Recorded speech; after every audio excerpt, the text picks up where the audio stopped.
नहीं पाती। इन हालात को देखते हुए रिचर्ड टैमी को कहता है कि वो फौरन नीचे चली जाए। बहुत बड़ी बड़ी लहरें आती और जैसे ही टैमी अंदर जाती है एक बहुत बड़ी लहर आती है जो रिचर्ड को अपने साथ ले जाती है और टैमी भी वहाँ पर गिर जाती है और बेहोश हो जाती है और उनकी कश्ती बुरी तरह तबाह बर्बाद हो जाती है। सुबह जब उसको होश आती है तो वो अपने आसपास पानी और टूटी हुई कश्ती देखती है। इस वाकये में वो खुद भी काफी जख्मी हो चुकी, जगह जहाँ चोटें लग गई थी उसको काफी तकलीफ भी हुई, लेकिन फिर भी वो हिम्मत करके किसी तरह कश्ती से बाहर आती है और अपने आसपास रिचर्ड को ढूंढती है, लेकिन उसको रिचर्ड कहीं दिखाई नहीं देता। वो रिचर्ड को आवाजें देना शुरू हो जाती। वो सोचती है कि शायद रिचर्ड बोर्ड से गिर गया और उसको पुकारते पुकारते वो चिल्लाना शुरू करती, लेकिन रिचर्ड नहीं आता। रेडियो से अपनी आवाज भेजने की कोशिश करती, लेकिन इस झटके की वजह से सब कुछ तबाह बर्बाद हो गया होता है। इलेक्ट्रॉनिक चीजों में पानी चला गया होता है। उनकी कश्ती अब बिल्कुल बेकार हो चुकी है। वो अब किसी काम की नहीं रही और वो अब यहाँ समंदर में ही पड़ेगी, क्योंकि बोट को आगे बढ़ने में जो पर्दा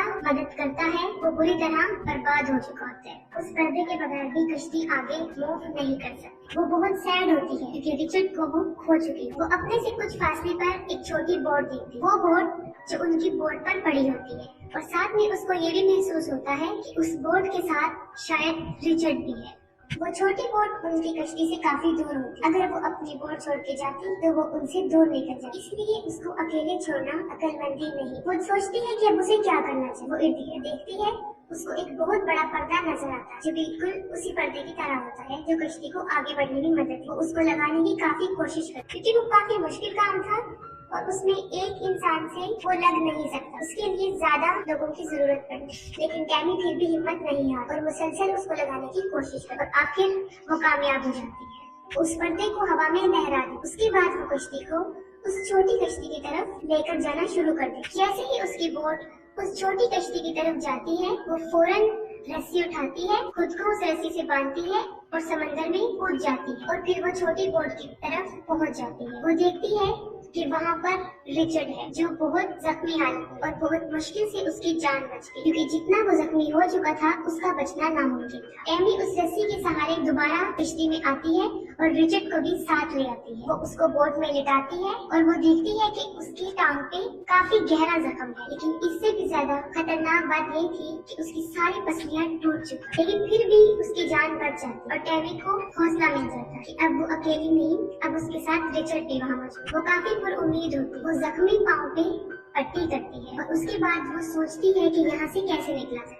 उसके बाद हम देखते हैं कि वो पाइप के जरिए बोट में पानी को बाहर निकालती है और जहाँ से कश्ती टूट चुकी है वहाँ पर टेप के जरिए जोड़ती है। इसके बाद वो यहाँ से निकलने का रास्ता ढूंढ वो नक्शे को पढ़ने की कोशिश करती। ये चीज उसके लिए काफी मुश्किल थी, लेकिन वो फिर भी उसको पढ़ती रहती। इसके दौरान उसे पता चलता है कि वो तकरीबन 25 दिन में सैंटियागो पहुँच सकती है अगर उनकी कश्ती तबाह ना हो। लेकिन वहाँ पे हवाएं और लहरें बहुत तेज थी जो उनको आइलैंड यानी उनकी मंजिल से और दूर लेकर जा रही, जिससे उनको साफ नजर आ रहा था कि दिनों तो क्या वो तो महीनों में भी अपनी मंजिल की तरफ नहीं रचा। कोई भी उनकी मदद को नहीं आया तो वो सारी जिंदगी के लिए यहाँ फंस सकते हैं और यहाँ से उनका निकलना नामुमकिन हो सकता है, क्योंकि जापान तक उन्हें कोई आइलैंड दूर दूर तक नजर नहीं आ रहा था।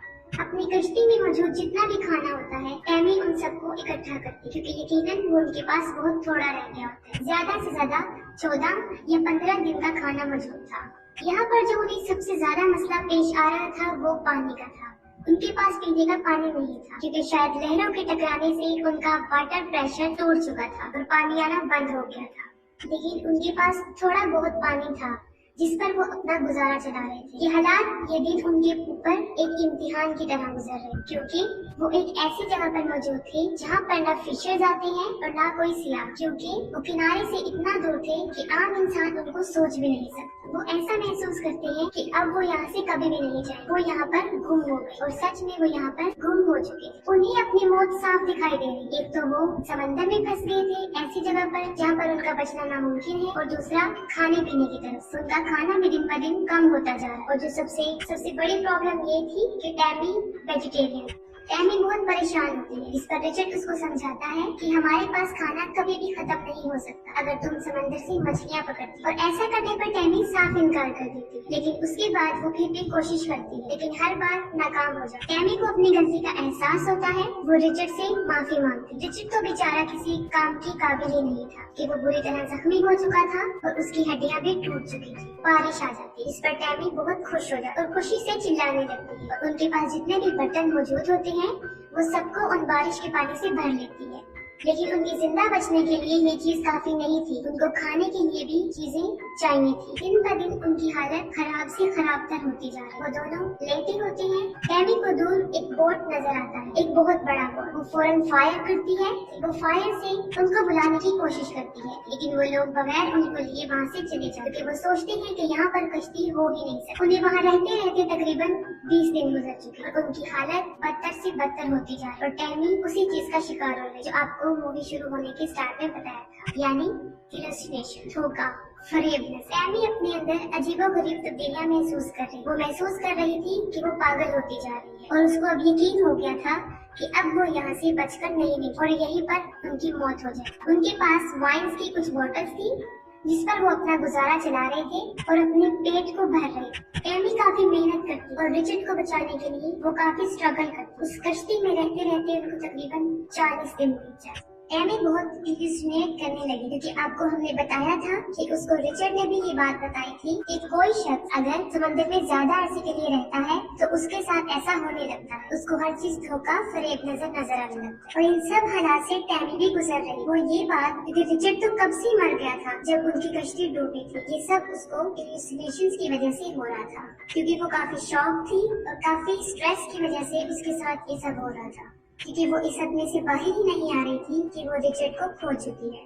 और उसकी ये हेलुसिनेट इतनी पावरफुल थी कि अब तक वो रिचर्ड को महसूस कर रही थी, वो सब इसी की वजह से था। वो कैसे? क्योंकि जिस रिचर्ड को वो महसूस कर रही थी असल में वो था ही नहीं। वो खुद से अकेले में बातें करती रही और उसको लगता था कि उसके आसपास रिचर्ड मौजूद, क्योंकि वो रिचर्ड से प्यार करती थी। और इस बात को एक्सेप्ट करना काफी मुश्किल था कि उसने रिचर्ड को हमेशा के लिए खो दिया। और 40 दिन गुजर जाने के बाद आखिरकार उसको यकीन आ ही जाता है कि अब रिचर्ड नहीं रहा और अब वो अपनी इमेजिनेशंस की दुनिया से बाहर आ जाए। काफी मरतबा हम फिल्म में ये देखते हैं कि वो रिचर्ड को महसूस कर रही होती है, वो देख रही होती है, लेकिन हकीकत में ऐसा नहीं हो। लेकिन उसकी किस्मत अच्छी थी, उसकी जिंदगी को एक और मौका दिया था और वो देखती है कि एक बोट उससे थोड़ी दूर की फासले पर उसकी तरफ आ रहा है। इस बार भी वो गन से फायर कर और फिर उन लोगों को पता चल जाता है कि वो वहाँ पर कोई मौजूद है। और इतने दिनों के बाद, इतने नामुमकिन हालात में जो मैं शुरू में आपको बता चुकी, वो बच जाती है। वो तकरीबन वहाँ पर 41 दिन तक रुकती है। एक काफी लंबा अरसा समंदर में रहना काफी बुरा एक्सपीरियंस हो सकता है और उसकी जान बच जाए। और ये बहुत सच्चा वाकया है, बिल्कुल हकीकत पर मबनी। इसके बाद भी टैमी सैलिंग नहीं छोड़ और अपनी सारी कहानी को सामने रखते हुए वो किताब लिखती है। वो बताती है कि रिचर्ड ने मेरे मुश्किल वक्त में बहुत साथ दिया और अब तक उसके कानों में उसकी आवाजें गूंजती रही। और आज अगर वो किसी की वजह से जिंदा है तो वो सिर्फ रिचर्ड। मूवी काफी इम्प्रेसिव है। I hope